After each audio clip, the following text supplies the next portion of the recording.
Halo semuanya, kembali lagi pada mata kuliah perilaku konsumen. Kali ini kita akan membahas mengenai pengaruh pribadi dan kelompok acuan. Pengaruh pribadi biasanya memberikan gambaran cara-cara di mana kepercayaan, sikap, dan perilaku konsumen dipengaruhi ketika orang lain digunakan sebagai kelompok acuan. Jadi ada orang lain atau pihak lain yang ditiru gitu, yang dianggap menjadi acuan di dalam sebuah masyarakat. Kemudian menjajaki jenis dampak pribadi yang sangat menonjol melalui komunikasi lisan yang diprakarsai atau disuplai oleh orang berpengaruh yang dikenal sebagai pemimpin opini. Pengaruh pribadi kita lihat variabel penentu yang penting di dalam pengaruh pribadi adalah adanya keterlibatan, ya. Keterlibatan produk yang tinggi dan pengaruh sosial berhubungan dalam dua cara. Yang pertama, keterlibatan produk yang tinggi bisa dilihat yang pertama dan pengaruh sosial berhubungan dengan dua cara. Yang pertama itu dilihat keterlibatan peningkatan bila pilihan yang dibuat mempengaruhi status sosial seseorang. Yang kedua, keterlibatan yang tinggi kerap mencetuskan pencarian informasi dari orang yang dapat dipercaya. Kelompok acuan, kita lihat kelompok acuan atau reference group adalah seorang individu atau kelompok orang yang secara nyata mempengaruhi perilaku seseorang, mempengaruhi keputusan pembelian produk seseorang, digunakan sebagai dasar untuk perbandingan atau sebuah referensi dalam membentuk respon afektif, kognitif, dan juga perilakunya. Jenis-jenis kelompok acuan: A. Kelompok formal dan informal. Kelompok formal adalah kelompok yang memiliki struktur organisasi secara tertulis dan keanggotaan yang terdaftar secara resmi. Contohnya partai politik, universitas, perusahaan. Kelompok informal tidak memiliki struktur atau memiliki jauh lebih sedikit struktur, ya, bahkan hampir tidak ada gitu.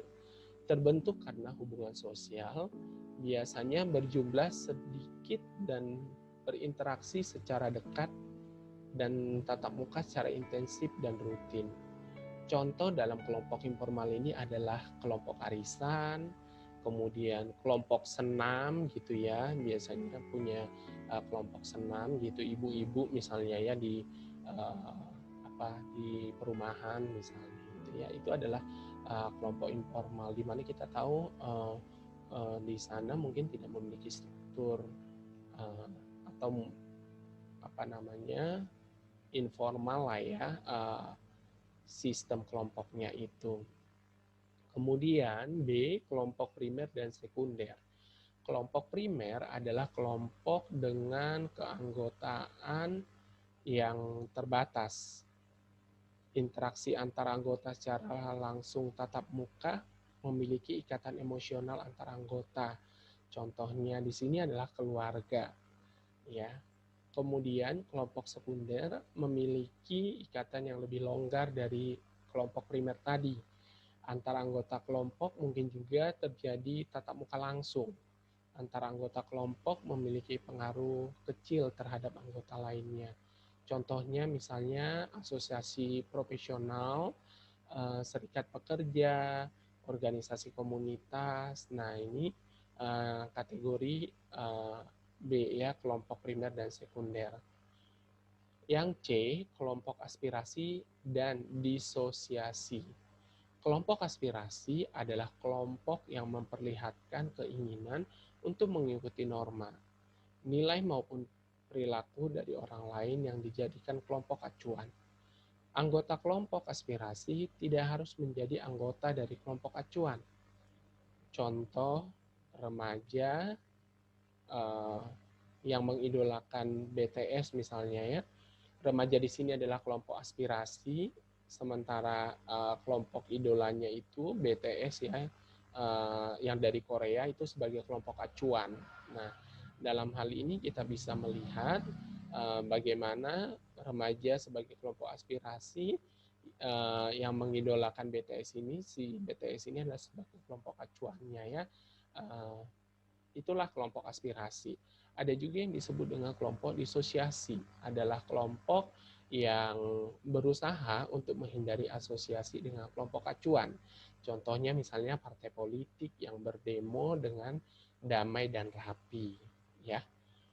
3 macam pengaruh kelompok acuan. Yang pertama disebut pengaruh normatif atau utilitarian. Pengaruh dari kelompok acuan terhadap seseorang melalui norma-norma sosial yang harus dipatuhi dan diikuti.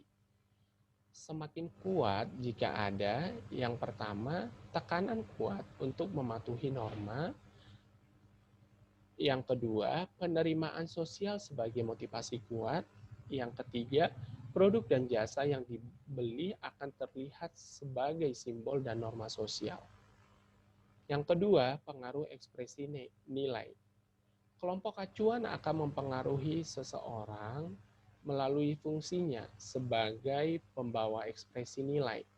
Contohnya, beli mobil mewah itu dipandang sebagai orang sukses. Itu adalah pengaruh ekspresi nilai. Yang ketiga, pengaruh informasi. Kelompok acuan tersebut sangat dipercaya sarannya karena ia memiliki pengetahuan dan informasi yang lebih baik. Contohnya misalnya pendapat dari seorang dokter. Informasinya dianggap sangat efektif atau sangat akurat karena dirasa bahwa dia memiliki pengetahuan dan informasi yang lebih baik. Nah, itulah pengaruh informasi. Beberapa kelompok acuan yang terkait dengan konsumen. Yang pertama, kelompok persahabatan atau friendship group.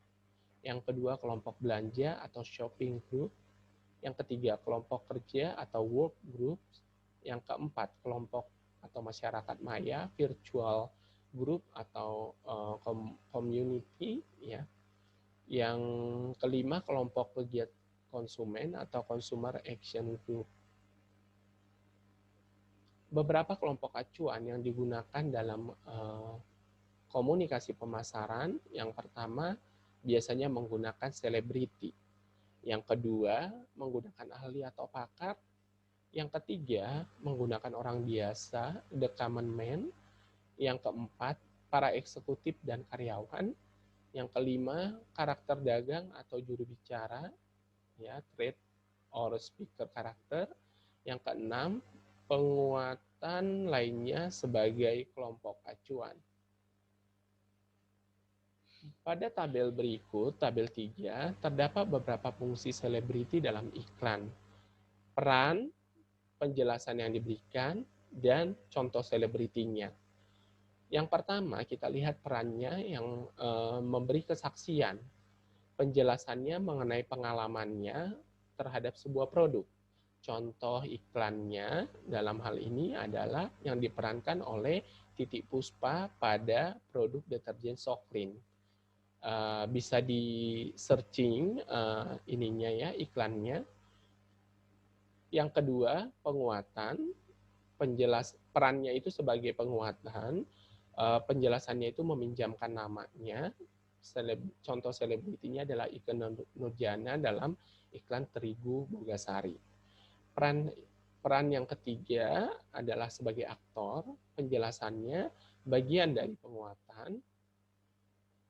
Contoh selebritinya adalah Sophia Latjuba dalam iklan sabun Gift. Peran yang keempat adalah juru bicara.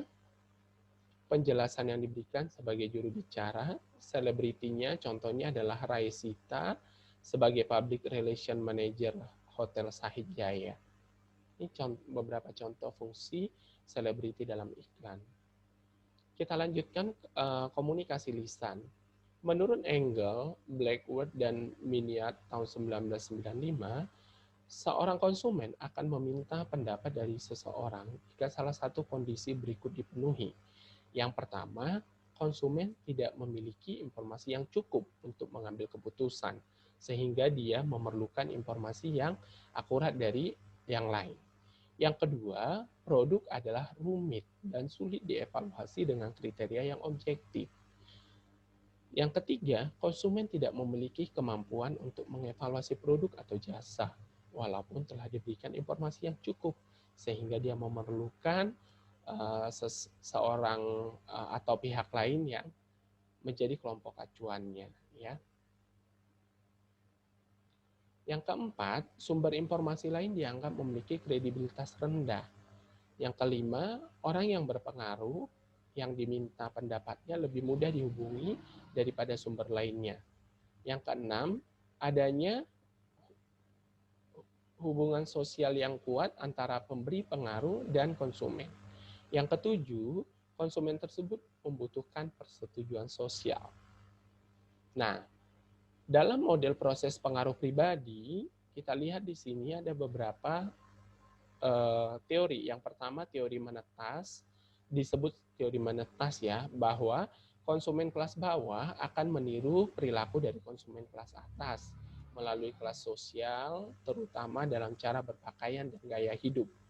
Yang kedua, harus dua tahap. Bahwa ide-ide baru biasanya mengalir ke orang yang berpengaruh, kemudian disampaikan lagi melalui lisan kepada orang yang lebih pasif dalam mencapai informasi. Yang ketiga, interaksi banyak tahap. Mowen dan Mirror tahun 1998 menyatakan bahwa komunikasi lisan antara pemberi pengaruh dan pencari informasi merupakan salah satu bentuk dyadic exchange, artinya suatu pertukaran sumber daya antara dua orang.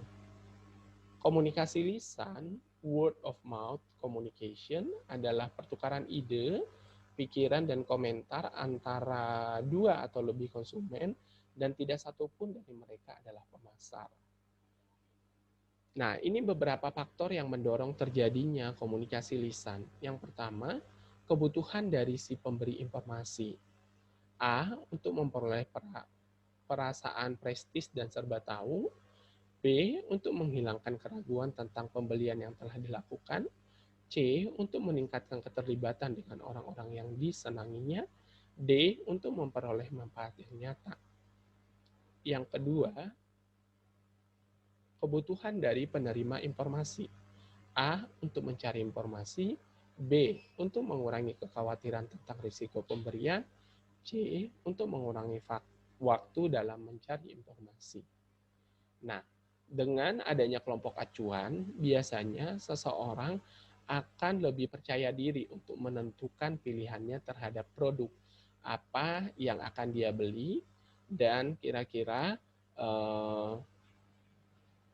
kelompok acuan tersebut akan menolong dia dianggap akan lebih nyaman untuk mengambil keputusan di dalam menentukan pembeliannya sesuai dengan kondisi yang dia perlukan ya mengenai produk berupa barang maupun jasa yang akan dia beli tersebut. Nah, ini yang bisa kita pelajari pada bagian ini, mudah-mudahan membantu dan mudah-mudahan memahami dari penjelasan yang saya sampaikan. Demikian saya ucapkan terima kasih.